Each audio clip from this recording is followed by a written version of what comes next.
హైదరాబాద్లోని హెచ్ఐసిసిలో confederation of Indian industry ఆధ్వర్యంలో 14వ green కో summit అట్టహాసంగా జరిగింది. ఈ సమ్మిట్ను మంత్రి శ్రీధర్ బాబు ప్రారంభించారు. సుస్థిరత, గ్రీన్ టెక్నాలజీ, బాధ్యతాయుత వ్యాపార పద్ధతులకు ఈ సదస్సు అంకితం చేయబడిందని నిర్వాహకులు తెలిపారు.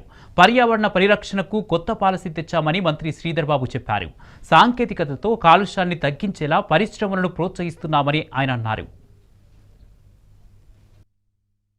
జాతీయ స్థాయిలో జరుగుతూ ఉన్నాయి కన్వెన్షన్ ప్రధానంగా పరిశ్రమలు గ్రీన్ గా మరి శుద్ధమైన నీటి గాలిని ఇస్తూ పరస్పరంగా ప్రకృతిని కాపాడే కార్యాచరణలో ముందుకు పోవాలని ఈ గ్రీన్ కో సంబంధించి సిఐఐలో ఒక పెద్ద ఎత్తున ఒక కార్యక్రమం చేపట్టి గత 2 దశాబ్దాలుగా వారు చేస్తూ ఉన్న ప్రయత్న భాగంలో అనేక కంపెనీస్ ఏవైతే మంచి ప్రాక్టీసెస్ను అవలంబించి మరి కార్బన్ డైఆక్సైడ్ ఎమిషన్లో కానీ కాలుష్య నివారణలో కానీ వారు చేసే ప్రయత్నానికి మరి ఎంకరేజ్ చేయాలని అవార్డ్స్ ఇవ్వడంతో పాటు దానికి తోడు రాబోయే కాలంలో కూడా పరిశ్రమలు పెద్ద ఎత్తున గ్రీన్ కోకు సంబంధించి వారు చేపట్టిన ఇది ఒక ప్రధానమైన కార్యక్రమంలో అందరూ కూడా పాల్గొనాలని, గ్రీన్ ఎనర్జీని ఉపయోగించుకొని ముందుకు పోవాలని ఒక పాలసీ నిర్ణయాలు కూడా ఈరోజు మేము వారు అనుకున్న లక్ష్యాలకి ఇంకా పెద్ద ఎత్తున తీసుకెళ్లే